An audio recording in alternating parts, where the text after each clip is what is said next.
बोलो जयकारा बोल मेरे श्री गुरु महाराज की जय।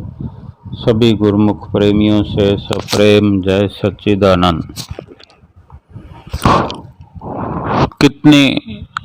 सुंदर सुंदर कथाएं सुनने को मिलती है। इंसान कितना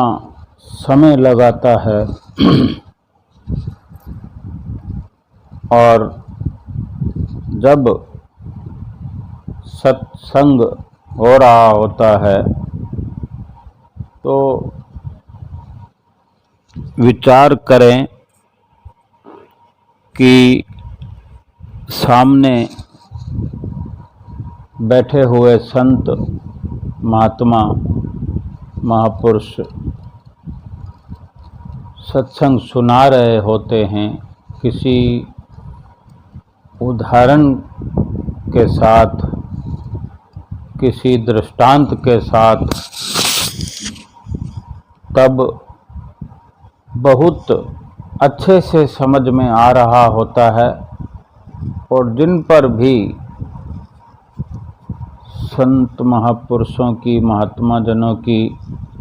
नजरें इनायत होती हैं, किसी पर दृष्टि डालते हुए जो संबोधन प्रवचनों का किसी से ऐसे दिख पड़ता है कि जैसे बारी बारी से सबको चिता रहे हों और सुनने वाले हम जीव भी, गुरुमुख प्रेमी भी सुनकर ऐसा महसूस करते हैं, हमें ऐसा प्रतीत होता है कि केवल हमारे लिए ही ये सत्संग की गंगा बहा रहे हैं, हमें समझा रहे हैं और बिल्कुल सटीक बैठ रहा है हम पर, यानी जो वो कह रहे हैं वो बिल्कुल सत्य लगता है और समझ में आता है। और हम हामी भरने के लिए बार बार हर शब्दों पर अपनी तरफ से हामी भरते हुए, अपने सिर को हाँ में झुकाते हुए कि आपके सत्संग के द्वारा, प्रवचनों के द्वारा कहे गए हर शब्द पर हमें इत्तेफाक है, यानी आप बिल्कुल सत्य वचन फरमा रहे हैं। और फिर कभी जब कुछ अलग से भी चर्चा हमसे हो जाए, संतों महापुरुषों महात्मा जनों से, और हमसे वो हिदायत भरे वचन फरमाते हैं कि हमें जीवन में अमुक कार्य इस प्रकार से करने चाहिए, इस तरह की संगत करनी चाहिए और इस तरह से दुर्गुणों से बचना चाहिए, कुसंगति से बचना चाहिए, और शुभ अशुभ का हमें जो फर्क समझाते हैं और माया और भक्ति का भेद समझाते हैं, सिखाते हैं, तो बड़े अच्छे से समझ में आता है और हम अपने अंदर परिपक्वता से उन शब्दों को बिठा रहे होते हैं और एक संकल्प ले रहे होते हैं कि अवश्य ही हम इन वचनों का मान रखते हुए और अपने लाभ के लिए अवश्य मनन करेंगे, अनुसरण करेंगे, पालना करेंगे इन वचनों की। और इसमें केवल हमारा हित भरा हुआ है। अगर बुराई का रास्ता त्याग कर अच्छे रास्ते पर, भलाई के रास्ते पर हमें जो संत महात्मा चलाना चाहते हैं वो उसमें हमारी ही भलाई है। हम बुरे रास्ते को त्याग देंगे और जो विशेष तौर से हिदायत करते हैं कि ये माया वाला रास्ता है, इस प्रकार माया हमें वर्गला देती है, माया अच्छे रास्ते से भटका देती है, भक्ति पथ से नीचे गिराकर माया अपने शिकंजे में जीव को फंसाकर, जैसे एक शिकारी पक्षियों को थोड़ा दाना दिखाकर और फिर उस लोभ में जो पक्षी फंस जाता है, उस जाल के अंदर फंसने लगता है, तो शिकारी उस जाल को खींच लेता है, उसको बंद कर देता है और वो पक्षी उसमें फंस जाते हैं बेचारे। और फिर वो शिकारी पक्षियों को ले जाकर गलत हाथों में बेच देता है, उनको हमेशा हमेशा के लिए कैद में डाल दिया जाता है। यानी अपनी जो आज़ादी है, अपना अस्तित्व तक वो पक्षी भुला देते हैं, उनका वजूद ख़त्म हो जाता है। पक्षी की अगर उड़ान ख़त्म हो गई तो फिर पक्षी के लिए कुछ बाकी नहीं है, केवल उस कैद के अंदर ही उसका जीवन व्यतीत हो जाता है। खाना पीना सब मिलेगा मगर आज़ादी ख़त्म हो गई। इसी प्रकार संत महापुरुष कई प्रकार से उदाहरण देकर हम जीवों को समझाते हैं, उनको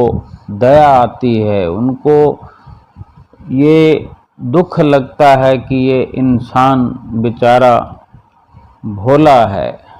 ये अनजान है, नासमझ है, इस कारण से ये माया की लुभावनी झिलमिल में आकर के अपना अस्तित्व खो बैठता है। थोड़े क्षणभंगुर सुखों के लालच में आके थोड़ा शारीरिक सुख प्राप्त करते हुए एक आत्मा का जो हमेशा का सुख भक्ति करने से मिलता है, उस भक्ति को छोड़कर, आत्मा के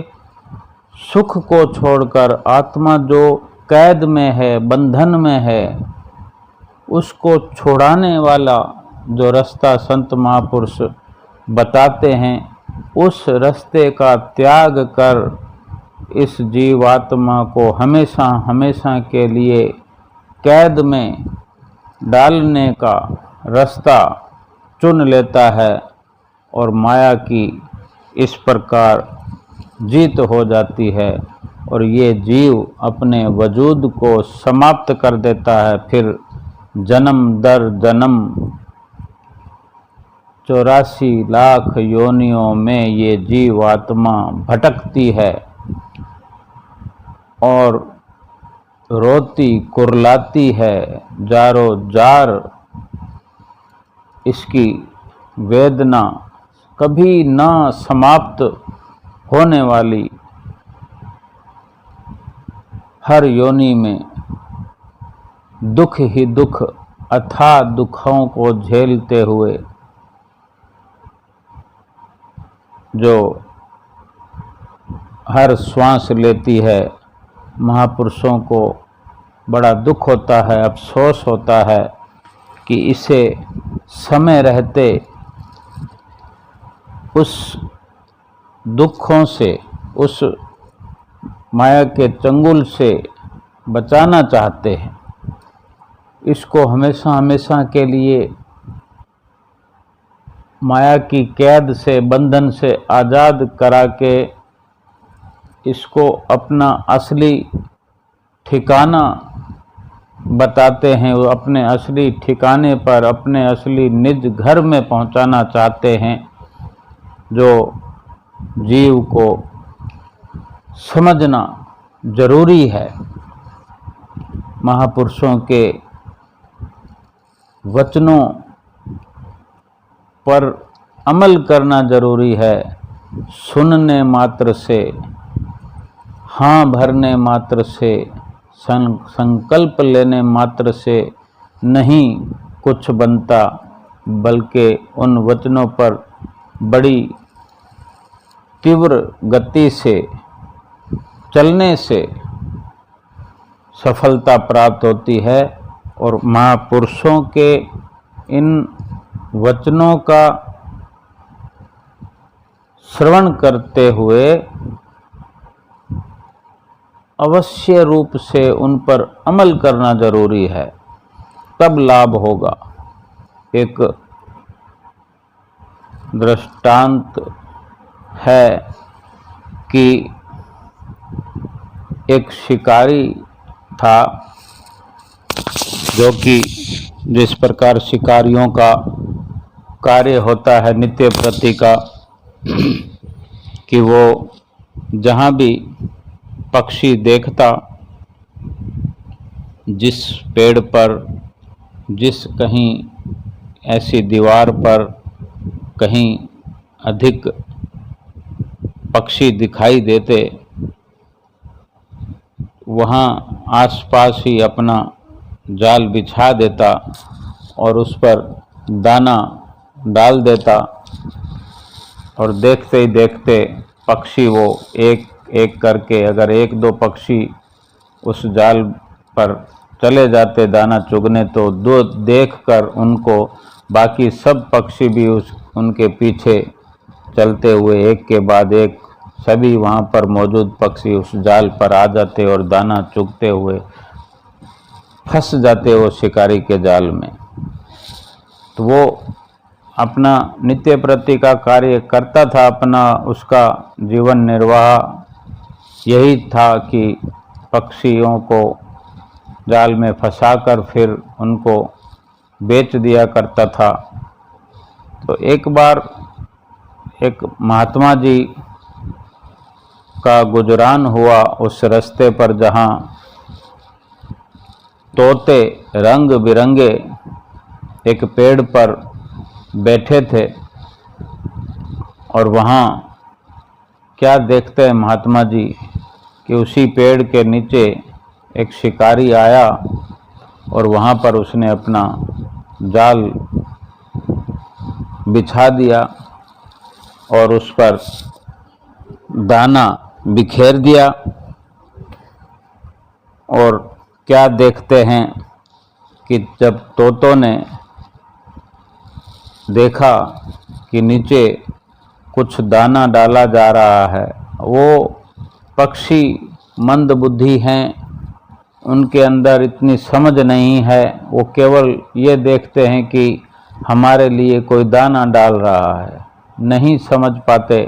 बार बार पक्षी फंसते भी हैं, कुछ रह भी जाते हैं, लेकिन जो रह जाते हैं वो दूसरों को फंसता हुआ देखते हैं, फिर भी वो दूसरे दिन वो भी फंस जाते हैं। उनको समझ नहीं कि जाल क्या है, कैद क्या है, बंधन क्या है। और उनके माध्यम से हमें संत महात्मा, संत महापुरुष समझाते हैं कि बंधन तो बंधन है, वो पक्षियों का है, और ये इंसान का जो मोटे रूप में माया के बंधन में आ जाना है, वो इसी तरह का है। समझना होता है, किसी भी माध्यम से समझाया जाए,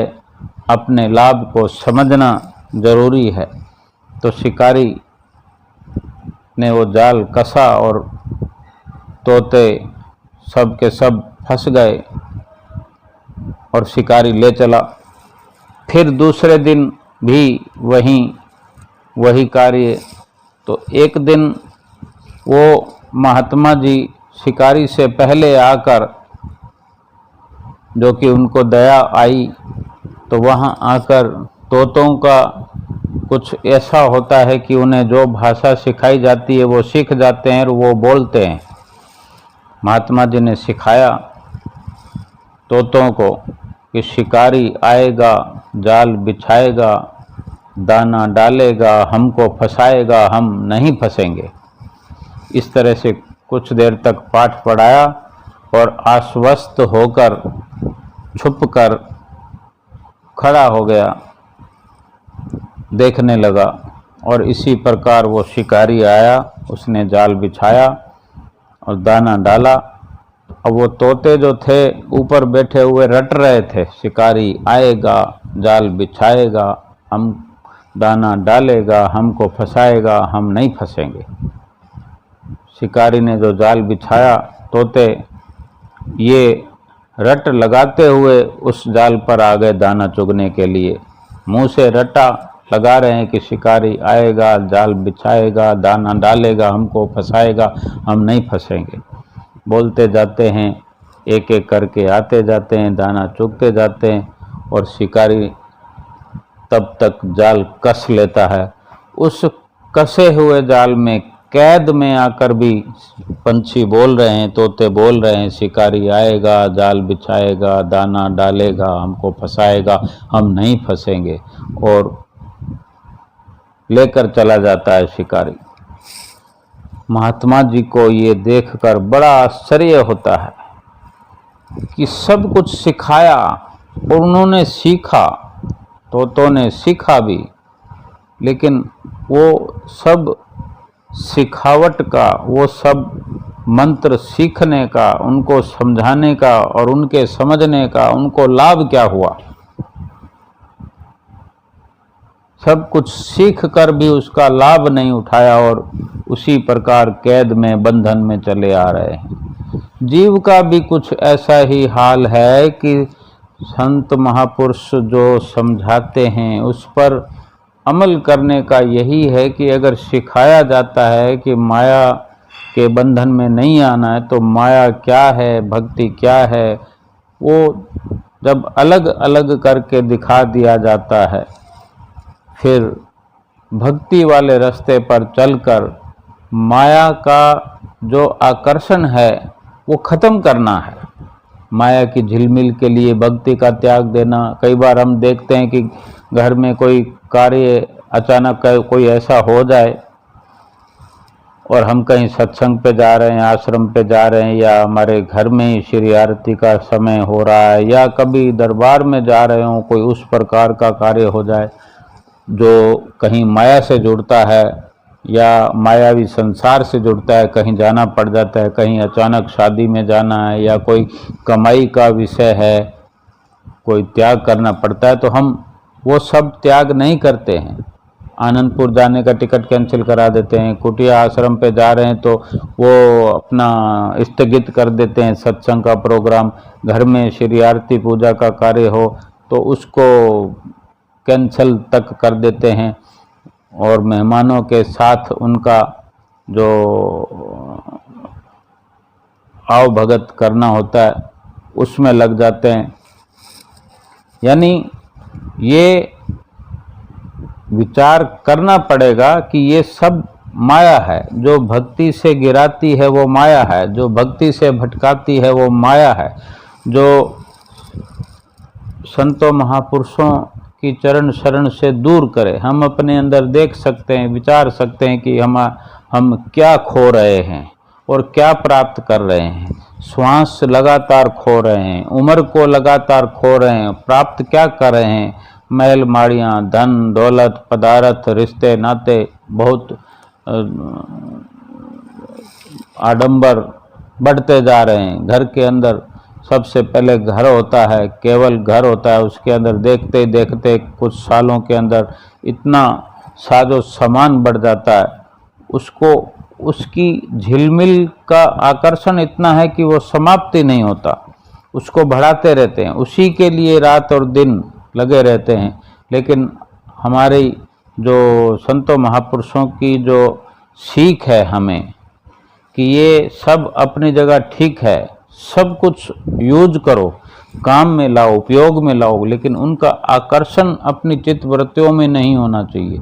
जिस प्रकार नाव पानी में रहे, नाव में पानी नहीं आना चाहिए, उन सामानों के साथ विचरण करें, उन सामानों को प्रयोग में रहें, उन सामानों को, उन मायावी पूरे संसार को अपने चित्त में ना बसाएं। उन सब के साथ व्यवहार करते हुए, रिश्ते नातों के साथ बरतते हुए, उनका उपयोग करते हुए, उनके साथ कार्य व्यवहार करते हुए, उनको अपने चित्त में जगह नहीं देनी है। चित्त में, अपने मन में केवल उस परमेश्वर प्रभु का ध्यान रखना है, जो वह सही मायने में वो प्रभु का आसन है, प्रभु का सिंहासन है, जो हमारी जीवन लीला को बड़े सुंदर तरीके से चलाते हैं, और उस सुंदरता का हमें हर पल एहसास करते हुए उस सुंदर प्रभु के नाम से जुड़कर अपना सुंदर जीवन, सुंदर लोक बनाना है, और परलोक भी अपना सुहेला करना है। बोलो जयकारा बोल मेरे श्री गुरु महाराज की जय।